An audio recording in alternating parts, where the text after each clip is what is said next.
All right, welcome to the deep dive. You know you guys sent us some really cool stuff to look into, but this one's a real head scratcher. We're talking about Cicada 33001, and let me tell you, the rabbit hole goes deep on this one. You're not kidding. It's a real internet mystery, shrouded in puzzles and riddles, and honestly, a lot of speculation. And that's exactly why we're here. Right. To get to the bottom of this, to dive deep, as it were. So for everyone listening who's maybe heard whispers about Cicada but never quite pieced it all together, we're going to lay it all out. No more sifting through endless forums and wikis. That's right. We've gone through it all, and today we're taking you on a guided tour, so to speak, through the twists and turns of this whole Cicada 3301 saga. Okay, so where do we even begin with something like this? It all started back in 2012, January 4th, to be precise. Picture the Wild West of the internet, 4chan's B-board, and suddenly this image pops up. Not just any image, though. This one had a hidden message. Yeah, someone calling themselves 3301 just drops this image into the chaos of 4chan. And tucked away in the image's data, hidden in plain sight, was a cipher, like a coded message, just waiting to be cracked. So naturally, the internet, being the internet, jumped right on it. People started dissecting this image, and it turns out if you open it up in a simple text editor, boom, there it was, a block of text, seemingly random characters. But of course it wasn't random at all. It was the first step in a puzzle, the first breadcrumb in what would become a global scavenger hunt. A scavenger hunt. This is already sounding more intriguing by the minute. So they crack this code, and where does it lead them? It pointed them to another image. Now here's where things get even more interesting. Some folks, real tech-savvy types, realized there was more to that first image than met the eye. They used a tool called Outguess, which is specifically designed to find hidden data within images. Outguess, huh? Sounds like something out of a spy thriller. So this tool unearths another layer, another secret tucked away within the original image. What did it lead to? It led to a subreddit, a whole online community dedicated to solving this unfolding mystery. And within that subreddit were clues pointing to a specific book and another code. It was like a trail of digital breadcrumbs. Wait, hold on. So we've got hidden messages, secret subreddits, specific books. It's like a Dan Brown novel come to life. So what happens with this book and the code? The combination of the book and that code unlocked a phone number. Pretty ordinary, right? But when you called it, you got a pre-recorded message. However, this message had a twist. 2 numbers were missing. Missing numbers. Oh, come on. That's just playing with people now. Not quite. Remember the very first image. Those missing numbers corresponded to the exact pixel dimensions of that image, the width and the height. It was a clever way to tie it all together. I see. So it's all connected. Everything's pointing back to that original image. That's pretty intricate. So what did people do with these numbers, these pixel dimensions? Well, those dimensions, combined with the number 3301, formed a specific web address. And when people went to that site, there it was, a cicada image and a countdown timer. The tension must have been incredible. Talk about a cliffhanger. Okay, so that timer ticks down to 0. And what happens? What's behind door number 1, or website number 1 in this case? A list of GPS coordinates, 14 different locations scattered across 5 countries around the world. At this point, the puzzle moved from the digital world into the real one. People were actually traveling to these locations trying to figure out what was next. Remember earlier I mentioned that note we had about one of our listeners? That's exactly what I'm talking about. This listener told us they found one of those posters just taped up on a bike shelter. Can you imagine? It really shows the dedication of whoever was behind all of this. Right. And it's not just putting up posters, it's the global scale. So on each of these posters, there's a cicada symbol, obviously, and a QR code. Where did that lead? It led to another image. And this image presented a riddle, which then pointed to another book. That book had a link to another website, and this is where things took a turn. It wasn't just about solving puzzles anymore. It became about being the first. What do you mean? It was a race? Only the first few to reach this final website were allowed to continue. There was this message that basically said, "We want the best, not the followers." This made it clear it wasn't just about intelligence or puzzle-solving ability. It was about being ahead of the pack, being the elite. Whoa, that's pretty intense. Yeah. It definitely adds a whole new layer of intrigue and maybe even a bit of elitism. For sure. It raises questions about what they were really looking for. And were these chosen few allowed to talk about what they found? Or was it all hush-hush? There were strict warnings against collaboration and sharing any information from this final stage. It was like joining a secret society, but, you know, the internet being the internet, some information probably did leak out. I bet. A secret's hard to keep, especially when it's this big. So what happened after all this? Did anyone ever figure out who was behind Cicada 3301, what their goal was? Well, after about a month, an image popped up on that original subreddit claiming that they had found the highly intelligent individuals they were looking for. Then silence.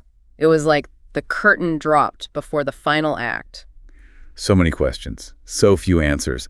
But before we jump into the next puzzle, there's something you mentioned that I think is really important.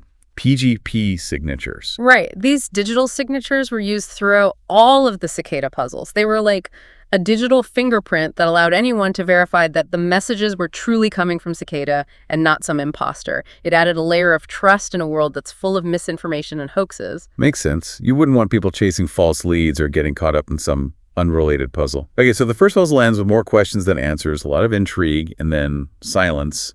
But as we know, it didn't end there, did it? No, it didn't.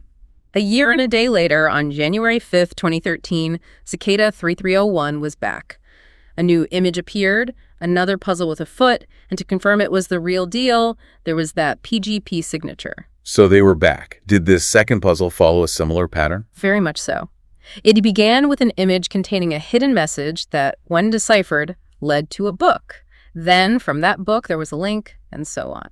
It unfolded in stages, like the previous one. Were there any new elements? Anything different this time around? There were some new twists. For instance, there was the Instar emergence recording, which added another layer of mystery, and the super cryptic Twitter account that popped up, eventually leading to a very important image. That image in particular introduced something that would become crucial later, a runic alphabet. Runes? Yeah. Like something out of ancient Viking lore. Exactly. They showed up in the image, and at the time, no one really knew what they meant or what their purpose was, but trust me, they played a significant role in the following year's puzzle. Okay, so runes. Got it. So was there another physical component to this puzzle too, like those posters from 2012? Oh yeah, absolutely. They turned up again, this time in 8 locations across 4 countries. Same deal. Posters with the cicada symbol and QR codes. So once again, we see this merging of the online and the offline, requiring people to actually move around in the real world to solve this thing. The level of planning and coordination is just mind-blowing. It really makes you wonder who could be behind all of this, pulling the strings? Yeah. But that's a conversation for later. So did this second puzzle end in the same way as the first? Was there a select group allowed to advance to a final stage? Yes, a select group did reach a final stage, but this time there was no official conclusion. Cicada just vanished again.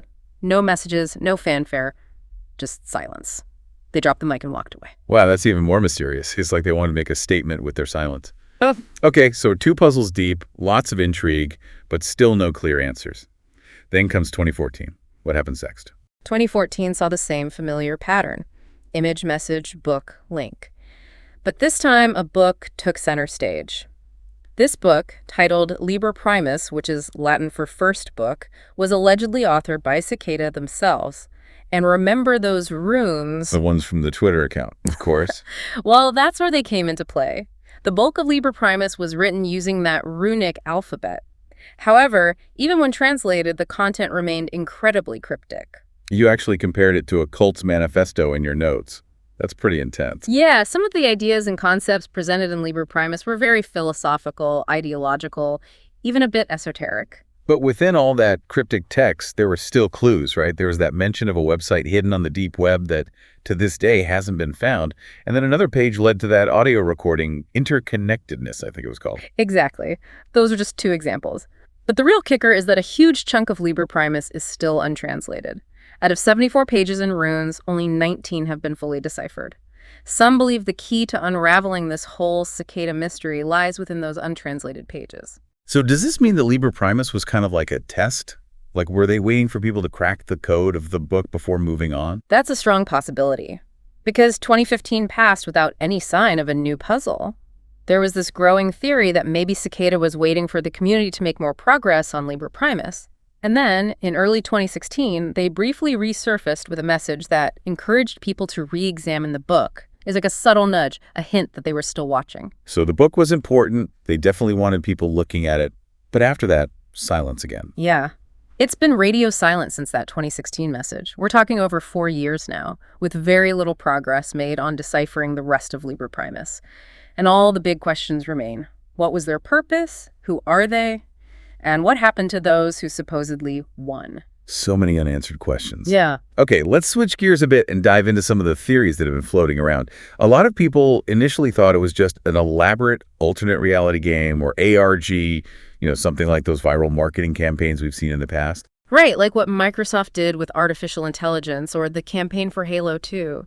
It seemed like a logical explanation at first, given how intricate and game-like the puzzles were. But something doesn't quite add up with that theory, right? Exactly. If it was a marketing stunt, they would have been promoting something, right? But nothing ever materialized. There was no product, no service, no organization that was revealed. And the fact that these puzzles continued for multiple years without any kind of payoff just doesn't fit the usual ARG model. Okay, so if it wasn't a marketing ploy, what else could it be? There's that whole theory about Cicada being some kind of international group, a secret society almost, focused on privacy and recruiting like-minded individuals. That's one of the most compelling theories, and it's fueled by those alleged leaked emails from the private final stages of the early puzzles. Now, we have to be careful here, because the authenticity of these emails has never been definitively proven. But if they're real, they paint a very intriguing picture. They describe Cicada as a decentralized group that believes privacy is a fundamental human right. And they're supposedly using these complex puzzles as a way to find people who share their beliefs and who have the skills to contribute to their cause. It's like a high-stakes job interview, only instead of a resume, you have to solve a global scavenger hunt. Pretty much. But even within those emails, there's something that doesn't quite sit right. There's this question, do you believe that information should be free? And then right after that, there's a very strict instruction, do not share this information. It seems a bit contradictory, don't you think? It does make you wonder about their true motives. But the idea of organizations using puzzles and challenges for recruitment isn't entirely out there. There have been real-world examples of this, right? Absolutely. Government intelligence agencies, like the British GCHQ, have done this. Tech companies like Google have used cryptic billboards to attract talented engineers. Even the U.S. Navy has reportedly used similar methods, although not quite as elaborate. So it's not unheard of. But what about the people who actually claim to have solved these puzzles, these supposed winners? What have they said about their experience? Verifying their stories is difficult because secrecy is such a big part of the whole Cicada thing. But there have been some interesting accounts. I remember that Rolling Stone article from 2015 where two people claimed to have solved the first puzzle. They talked about being led to a hidden dark web forum where they met other recruits and some established Cicada members. They said the focus was on developing privacy-enhancing software and tools. And they described Cicada as a decentralized international organization that grew through personal recommendations and trust. Right, and those individuals also said that without the ongoing challenge of the puzzles, interest eventually waned and the forum kind of faded away. Then there's the account of Nox Populi, who claimed to have solved the second puzzle in 2013. Yeah, their story was interesting. They talked about being told to wait for further instructions, but then nothing, just silence. And when they connected with other alleged winners of the second puzzle, they all reported a similar experience. It's like Cicada just ghosted them. Yeah. And Nox Populi has a theory about who might be behind Cicada, linking them to the cypherpunk movement. Have you looked into that at all? I have, and it's fascinating. Cypherpunks were these activists back in the 80s and 90s who are all about using cryptography to protect privacy and individual liberties. It aligns with some of the themes we've seen in the Cicada puzzles, and it's definitely plausible. It is. But then there's the question of scale. Those posters, remember, they were all over the world. Doesn't that suggest a large and well-funded organization? It does seem that way. But as we talked about earlier, it might not be as complicated as it seems. You could hire people remotely to put up those posters, and many of the locations were close to airports, so travel wouldn't be too difficult. Right. It's possible a small, dedicated group, maybe even just a few individuals, could pull it off. It's kind of like a magic trick, creating the illusion of something much bigger. Exactly. So after considering everything, what do you think is the most likely explanation for Cicada 3301? Honestly, I lean towards the idea of a small, informal group. Maybe some highly skilled tech enthusiasts, people who are passionate about cryptography and privacy. They create these elaborate puzzles, not for profit or fame, but for the challenge, for the intellectual stimulation, and perhaps to find others who share their passion. It's the simplest explanation, Yeah. and sometimes the simplest explanation is the best one. Yeah. So do you think they'll be back? Will there be another puzzle, another cryptic message? Who knows? The last we heard from them was that warning about disinformation in 2017. They could be gone for good, or they could be planning their most intricate puzzle yet. the mystery continues. Well, that brings us to the end of our deep dive into Cicada 3301. We've explored the puzzles, the theories, the possible motivations, but ultimately we're left with more questions than answers. It's a fascinating story, and one that really makes you think. It really does, and I think it speaks to our human desire for mystery and challenge. The internet is vast, and who knows what other secrets and communities are hidden within it. Cicada 3301 is a reminder that we've only scratched the surface of what's out there. And maybe that's part of the appeal. The unknown is always intriguing. Thanks for joining us on this deep dive, everyone. Until next time, keep exploring, keep questioning, and who knows, maybe you'll stumble upon your own internet mystery someday.